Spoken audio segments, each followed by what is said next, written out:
ya membahas apa yang menarik sih kemarin soal buat gue soal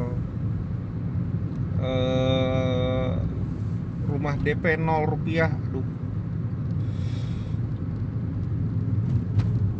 di rootnya di Rut Saranajaya ditangkap oleh KPK karena penggelapan rumah DP 0 rupiah.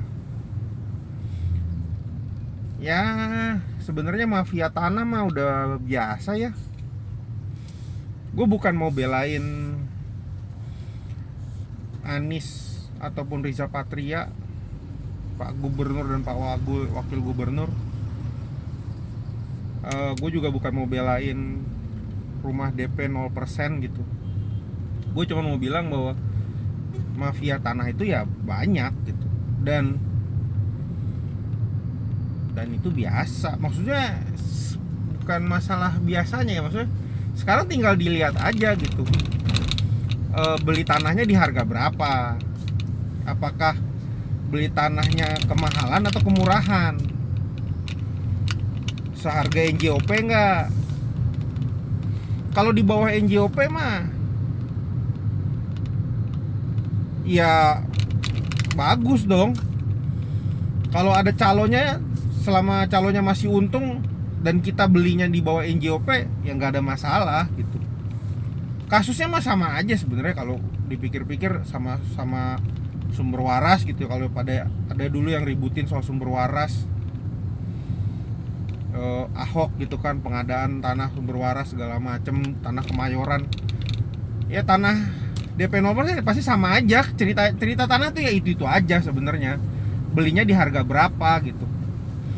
Apakah negara dirugikan atau tidak gitu dengan pembelian tanah itu. Kalau tanah itu dibeli terus kemudian oleh uang negara, terus duitnya ada yang masuk ke rekening pejabat gitu, ya tinggal dibuktikan apakah pejabatnya punya tanah itu atau enggak gitu. Kalau pejabatnya memang punya tanah itu, ya apa salahnya kalau negara beli dari pejabat itu? Kan nggak ada yang salah di situ. Kalau pejabatnya nggak punya tanah,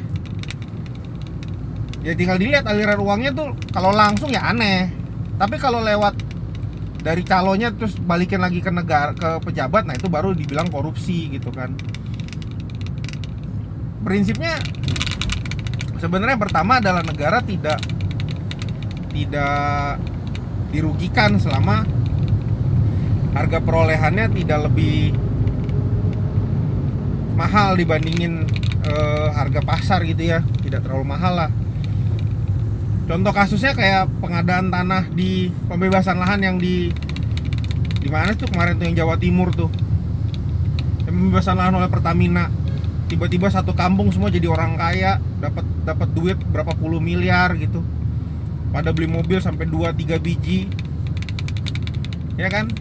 Artinya itu cuma masalah penentuan harga aja. Apakah duit yang masuk duit yang dikeluarkan oleh pemerintah itu masuk, ada sebagian masuk lagi ke rekening pejabat atau tidak? Itu aja sih sebenarnya.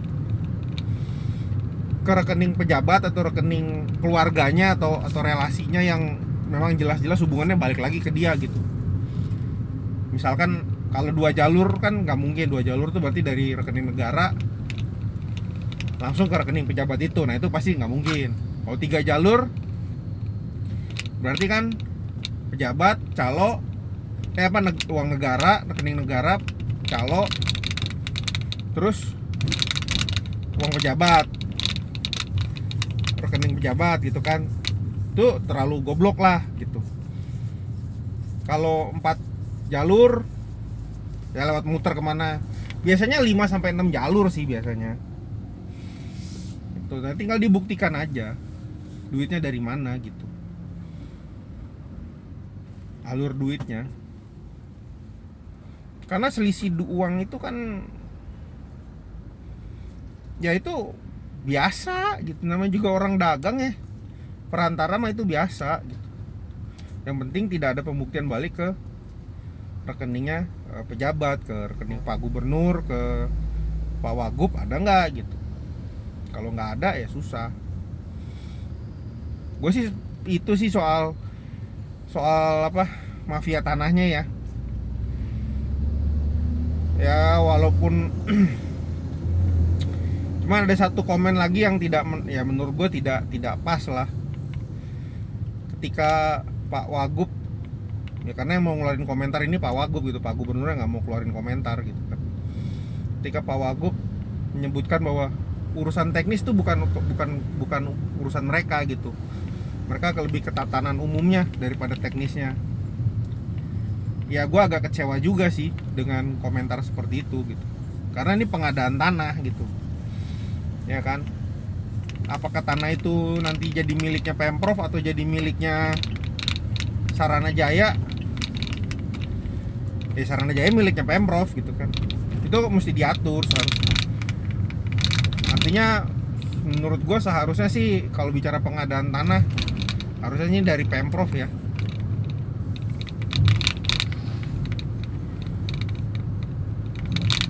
Kalaupun itu dari Sarana Jaya, gue yakin penggunaan dana sebesar itu harus atas persetujuan juga dari si pemberi dana atau penyertaan dana yang dari Pemprov juga duitnya gitu. Harusnya Pak Wagub ngerti itu gitu dan melihat secara, kalaupun nggak datang ke tempat tapi paling nggak, oh ini harganya segini, NJOP-nya segini, kita beli di bawah NJOP, terus apa namanya, kita beli di bawah NJOP, izin-izinnya masuk, zonasi wilayahnya juga sesuai dengan zonasi untuk dibangun rusun gitu. Nah, itu harusnya jelas lah di situ gitu kan. Yang agak kecewa di situ sih. Sebenarnya sama ketika gue juga sedikit kecewa ketika Jokowi kadang, wah saya tidak melihat detail isinya gitu. Ya memang wajar lah, kalau isi perundang-undangan nggak dibaca dia sekian ratus halaman itu kan nggak mungkin juga. Tapi ketika teknis membeli barang, pengadaan yang agak nilainya memang besar banget ya, harusnya ada kontrol dari pimpinan ya. Itu sih.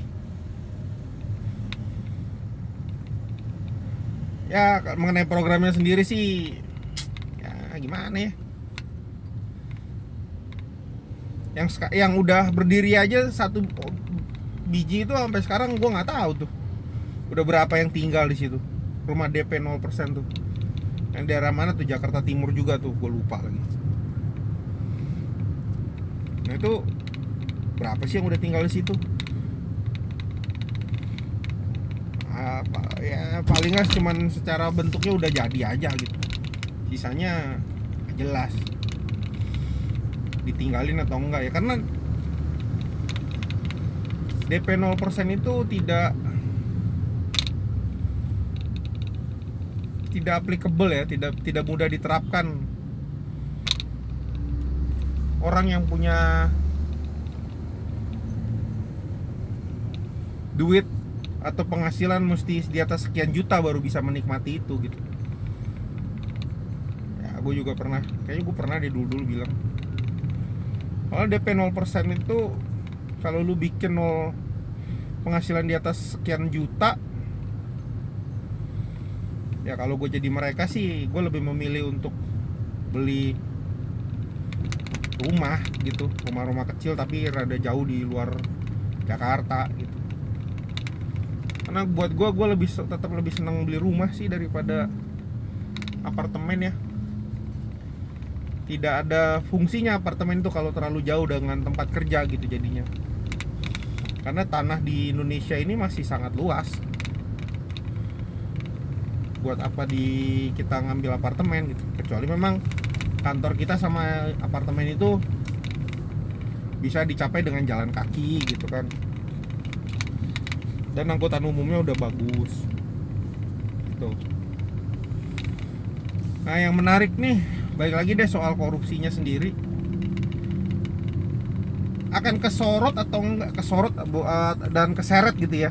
Karena kalau kesorot sekarang udah lagi disorot tuh Pak Gubernurnya dengan kasus korupsi ini. Cuman apakah akan terseret atau tidak gitu. Karena sepertinya beberapa beberapa informasi yang ada